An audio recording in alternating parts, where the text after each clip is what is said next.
bem-vindos a mais um comentário da Parashá da semana.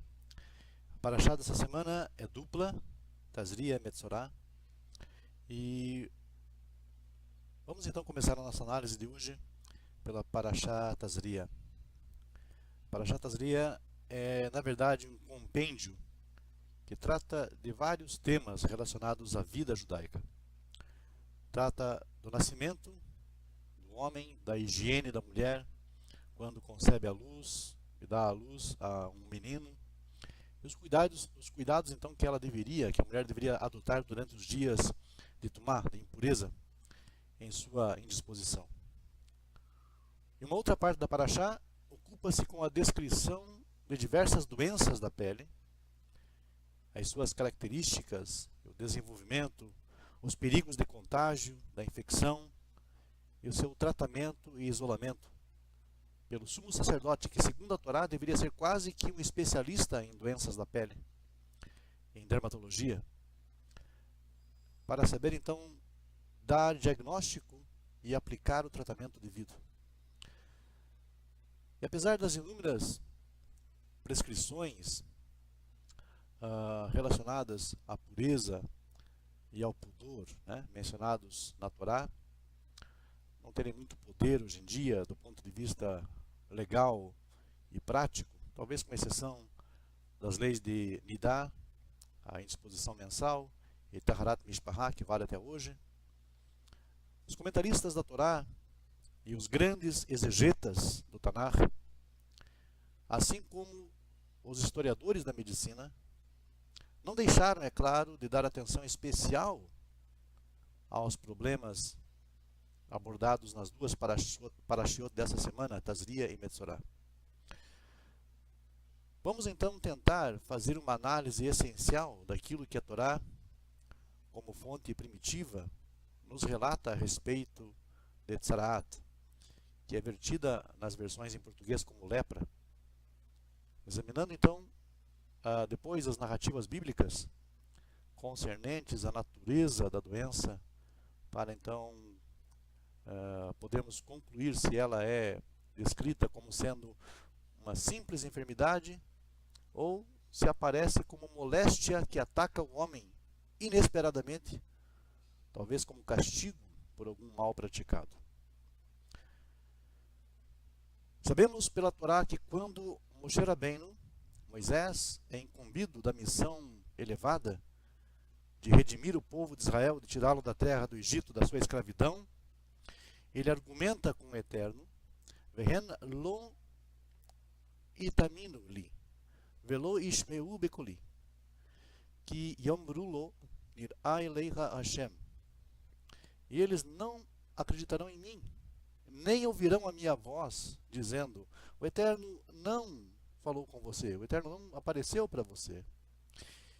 Então o Eterno dá a Moisés o segundo sinal, e diz o texto: leva, por favor, eu te peço, a tua mão ao teu peito.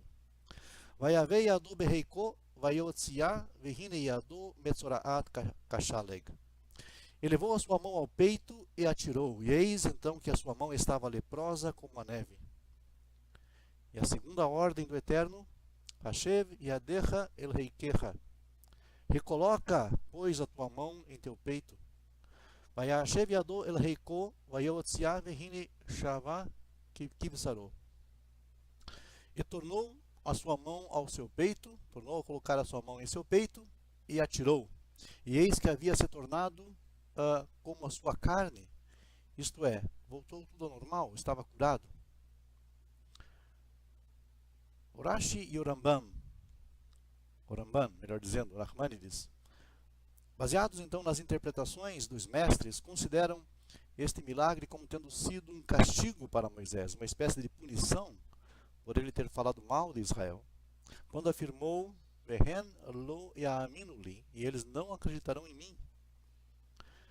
O Rabi Sforno, famoso exegeta italiano, filósofo e médico, um dos mestres inclusive de Johannes Reuchlin, opina que a cura da doença mencionada na Torá tem por objetivo robustecer o povo em relação à sua fidelidade a Deus, porque não existem remédios e não há tratamentos capazes de curar essa terrível moléstia, fazendo então desaparecer como a neve, por se tratar de uma infecção crônica produzida por um bacilo específico. O rabino Issachar Jacobson cita na sua obra Binah Bamikra a opinião do rabino Hertz da Inglaterra, segundo a qual a tzaraat era no Egito, ou a lepra era uma doença muito generalizada, e não constando dos anais da medicina egípcia ter ocorrido nesse país um tratamento eficaz para a doença. Então o Eterno abençoou Moisés, ele deu um poder convincente para poder então curá-la de forma espetacular.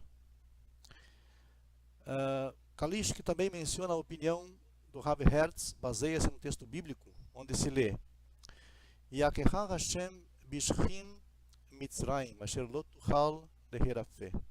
Ferir-te-á o Eterno com a sarna do Egito, da qual não te poderá curar.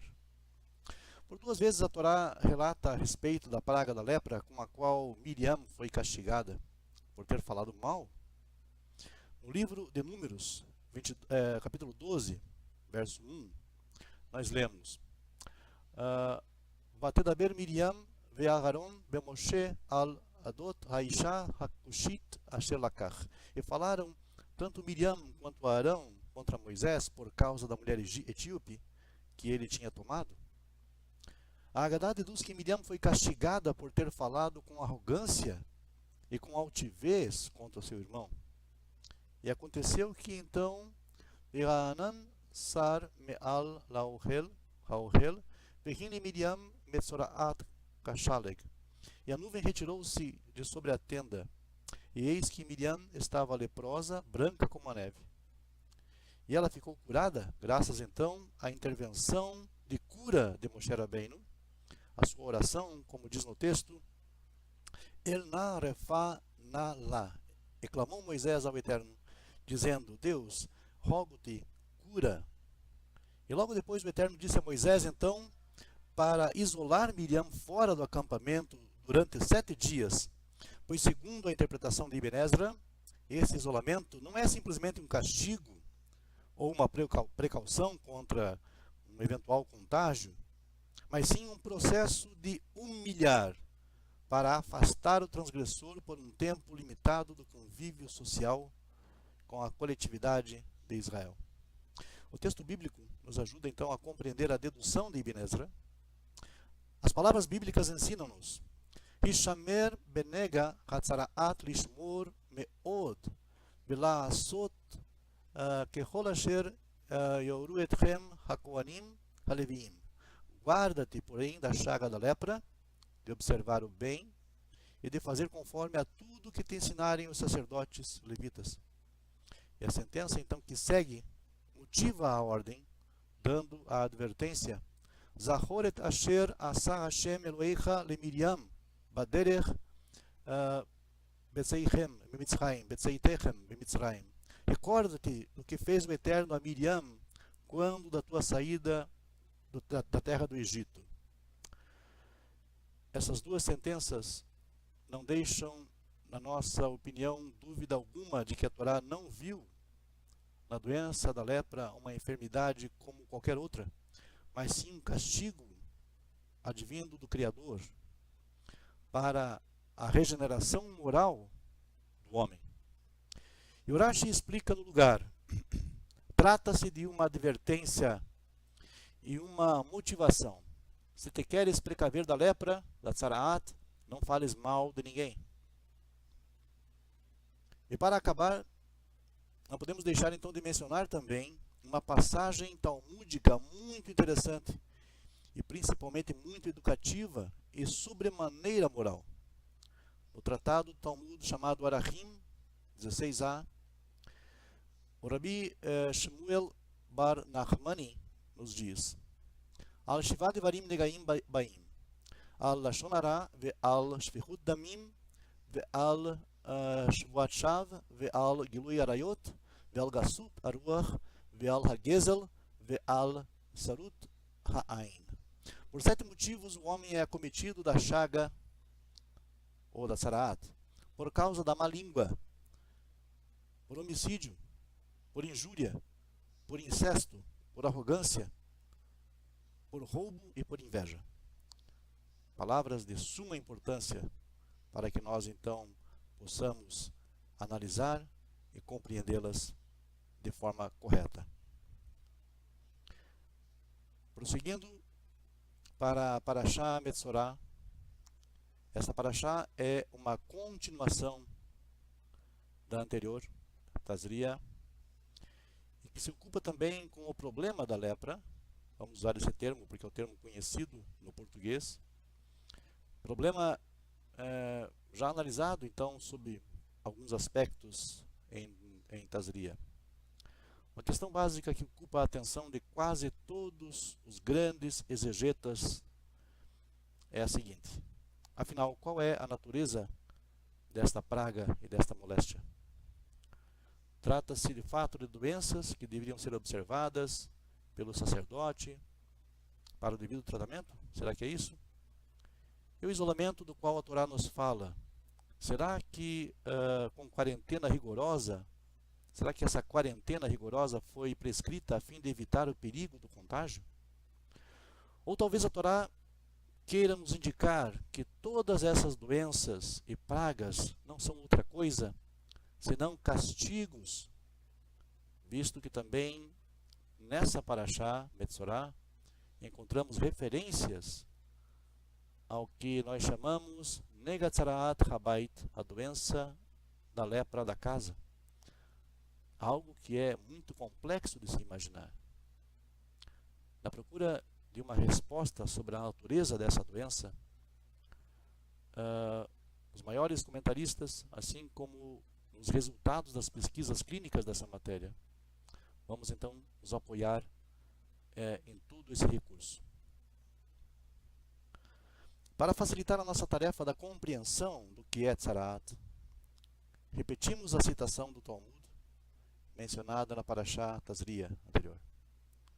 No Tratado Arachim, o Rabi Shmuel Bar Nachmani nos ensina: Al Shiva Devarim Negaim Baim, Al Lashon Hara, Ve'al Shpichut Damin, Ve'al Shivat Shav, Ve'al Gilui Arayot, Ve'al Gasut Aruach, Ve'al HaGezel, Ve'al Tzarut Ha'ain. Por 7 motivos, o homem é cometido da praga, da tzaraat, da lepra, por causa da má língua, Lashon Hara, do homicídio, Shpichut Damim, da injúria, do incesto, por arrogância, por roubo e por inveja. Percebemos então que o nexo entre má língua e a lepra, a Guemará então deduz aplicando a regra da paridade filológica. Esta será a lei do leproso. E desse texto conclui o Talmud: esta será a lei daquele que fala mal dos outros, que espalha mentiras. Temos a gravidade do que o Talmud sugere, ou nos sugere aqui, aliás, muito bem embasado no texto da Torá, que Miriam falou mal do seu irmão, levantou calúnias, difamações, ficou leprosa. Moisés, o próprio grande legislador, o exemplo principal, Moshe Rabbeinu, que evoca toda a tradição judaica de fidelidade ao pacto, ao eterno, ele mesmo também contraiu tzaraat por ter falado mal de Israel, segundo a tradição, por dizer que eles não iriam acreditar nele. Vemos então que há uma ligação estreita entre tzaraat na Torá, a praga da lepra, e a má língua, Lashon Hara, ou seja, a maledicência, a fofoca, a mentira, os boatos. Quando se usa desses recursos de forma literal naqueles tempos, percebemos que as pessoas ficavam acometidas dessa enfermidade terrível. E hoje em dia, na mesma proporção, nós temos, de forma infinitamente superior à enfermidade física, a doença espiritual que se instala na pessoa, que propaga mentiras, difamação e calúnias. Essa é uma boa advertência contra aqueles que andam espalhando fofocas, boatos e mentiras por aí, ou que andam divagando, ou que andam tentando minar a moral alheia. E o Talmud continua, al shefichut damim, por homicídio, como está escrito, ve'al ikaret mibeit Joav zavu metzorah, jamais falte na casa de Joabe quem tenha fluxo, quem seja leproso. E o Rashi, a propósito, explica, isso tudo por ter derramado o sangue de Abner, filho de Ner. Ve'al shuvat shav, por injúria, como está escrito, vayomer Naaman, Roel kach kikarim, e disse Naaman, por favor, toma 2 talentos. E Rashi esclarece que o termo Roel, aplicado nesse contexto, não quer dizer como geralmente por favor, mas sim como juramento.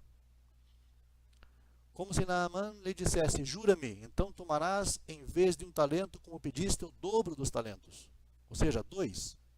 E logo depois lemos, Vetzaraat Naaman metidbak becha, uvezarha leolam, vayetse milefanav metzorah kashaleg. Portanto, a lepra de Naaman se pegará a ti e a tua descendência para sempre.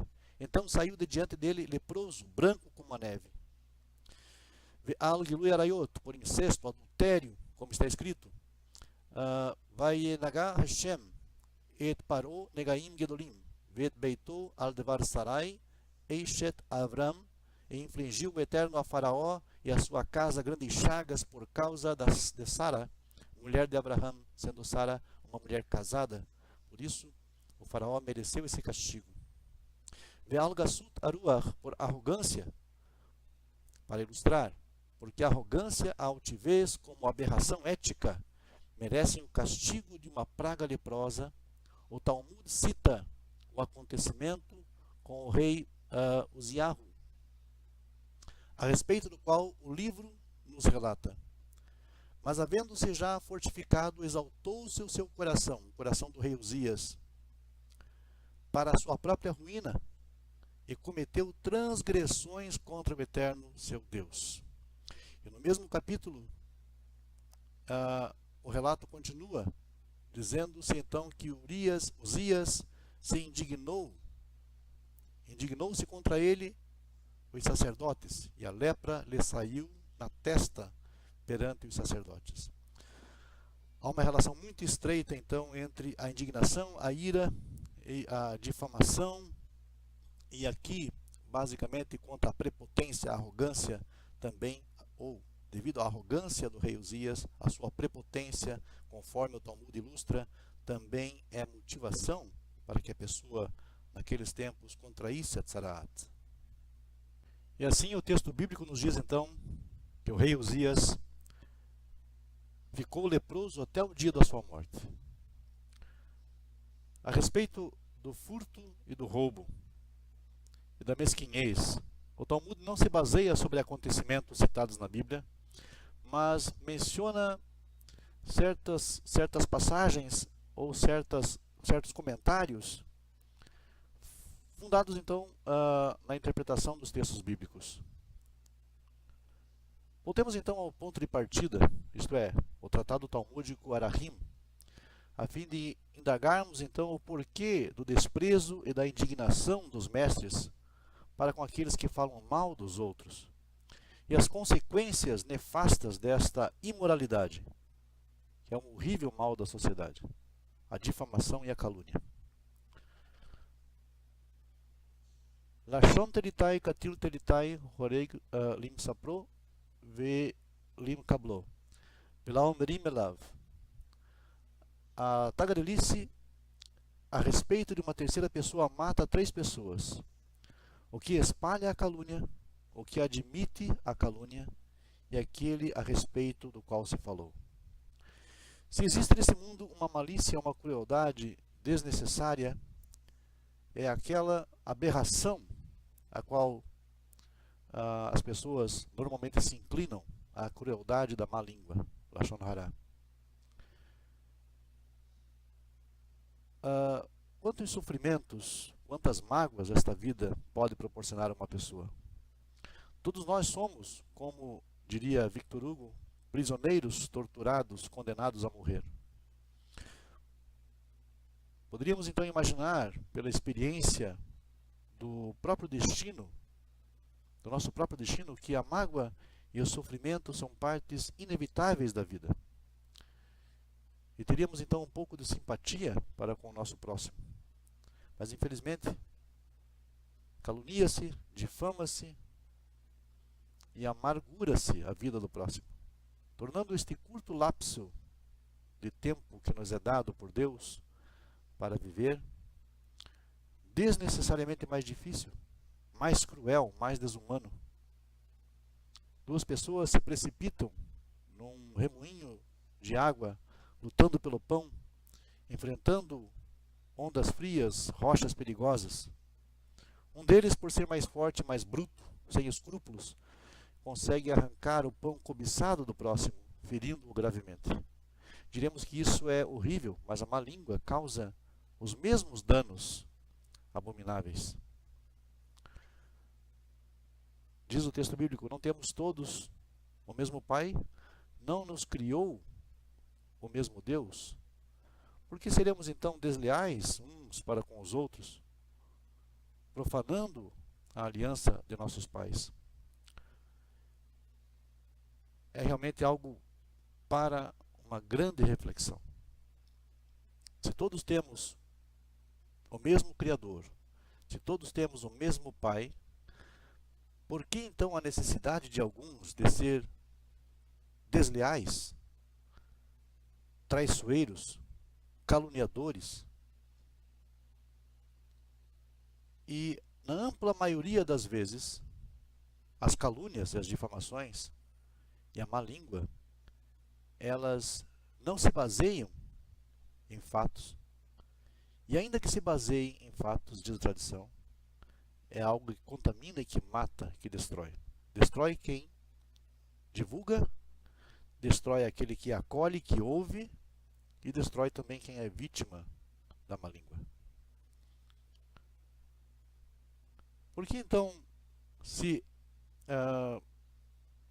somos filhos do mesmo Pai, criados pelo mesmo Deus, por que está, digamos, intrínseca à natureza humana o ato de trair, de enganar o outro, de iludir, de caluniar, de difamar? Porque essas pessoas se deixam vencer pela sua inclinação maligna, se deixam vencer pelas suas próprias decisões más, não encontrar o caminho da superação, não encontrar o caminho da elevação moral. São pessoas moralmente duvidosas, de índole duvidosa. São pessoas que espalham o mal pela terra. São pessoas que na verdade não deveriam estar aonde estão. Essas pessoas estão deslocadas tanto da sociedade humana como também da sociedade divina, entre aspas. Essas pessoas não têm um local neste mundo. Essas pessoas não têm lugar também no mundo vindouro. Por que falar mal do próximo? Somente almas vazias, que não sabem falar a respeito de outras coisas, gostam então de entreter conversas que possam prejudicar o seu próximo. A maledicência. É notório que pessoas cultas, inteligentes, têm outros temas de discussão e de conversa. Qual é a motivação da má língua? Desejo de ser o centro da atenção? A vontade de chamar para si a atenção dos outros? O instinto para ser mais santo que o outro? O pecado de mithabed, bekalon haveró, conquistando honrarias e fama à custa da humilhação do próximo? Os mestres nos dizem: Kashala shomhara mishfichut damim, umiglut arayot, umigluy arayot, umeavodazara. O pecado de falar mal dos outros, o pecado da calúnia, entendam, o pecado da calúnia, da difamação, é pior que o homicídio, pior que derramar sangue, pior do que os crimes sexuais, incesto, e pior que a idolatria. Não há, pois, então, nenhuma justificação, nenhuma justificativa que ampare a maledicência, quer ela seja verdadeira, quer ela seja falsa. Se o seu próximo pecou e você pretende fazer algo a esse respeito, então diz o seguinte: repreenderás o teu próximo, fale com o teu vizinho, chame a sua atenção para a transgressão e censure-o a nível pessoal. Mas não há nada mais perigoso ou mais destrutivo do que tolerar o doce pecado, falando mal a respeito das fraquezas do outro. A má língua é mais perigosa do que qualquer arma mortífera que o homem jamais tenha inventado. É pior. E isso, então, quanto a isso, Salomão, o sábio rei, nos adverte. A morte e a vida estão no poder da língua. O que é falado num lugar, mata em outro lugar. Só quando somos capazes de considerar as dimensões desse vício, podemos então avaliar as suas consequências perigosas. Existem duas espécies de bisbilhotice, uma verdadeira e outra mentirosa. A verdadeira, um dos seus conhecidos cometeu um erro, ele está ciente de que seu erro, que seu ato incorreto, do seu ato incorreto, e por isso então se sente deprimido. Você pretende ocultar o fato no intuito de defender então o seu próximo. Mas sempre haverá alguém que se sentirá obrigado a divulgar o acontecido para todo mundo, usando a linguagem rabínica, lançando uma pedra naquele que caiu, ferindo-o quando se sente abatido. O que lhe interessa é acelerar a ruína do outro. Vejam bem como é grave isso. O que interessa para o caluniador, para o difamador, é jogar uma pedra naquele que está caído. É acelerar a sua queda, é acelerar a sua ruína. A troco de quê? De forma vã. E por que não? A vida do próximo não lhe diz nada. A vida do outro, em termos metafóricos, espirituais, sentimentais, psicológicas, não diz nada para ele. É o pior tipo de crime que se possa imaginar. O Talmud mesmo fala que é pior que o derramar sangue. E no caso de não verdade, qual é o objetivo da intriga? O boato é espalhado, ele terá que provar então sua inocência. Como se pode refutar um boato? Como se pode refutar algo que não é real? Eis o efeito de pecar. Eis o efeito do pecado da má língua. A ignomínia, adquirir reputação de ser perigoso e retorna como destino infalível. O teu amigo tem um amigo e o amigo do teu amigo tem um amigo. Se, pois, cuidadoso, você não és capaz de falar bem do teu próximo. É uma velha tradição judaica. Assim é o tagarela. Ele é cruel, é malicioso, demonstra o vazio da sua alma, a sua má índole, o seu mau coração. Ele é perigoso e é destrutivo. Os mestres nos ensinam: Deus formou o homem com lábios e dentes, isto é, munindo-o com barreiras. Se você souber algo que é verdadeiro a respeito do seu próximo, feche as barreiras, pois é cruel e desumano falar. Se souber algo que é mentira, feche as barreiras, pois abrindo-a, você é capaz de destruir a vida do seu semelhante. O Talmud relata a seguinte narrativa. Rabi Alexandre costumava proclamar publicamente: quem quer a vida? Quem quer a vida? Juntaram-se então em torno dele muita gente e reclamaram e pediram: dá-nos, Rabino, uma vida. E o Rabi Alexandre lhe respondeu: quem é o homem que ama a vida e que quer longevidade para ver o bem?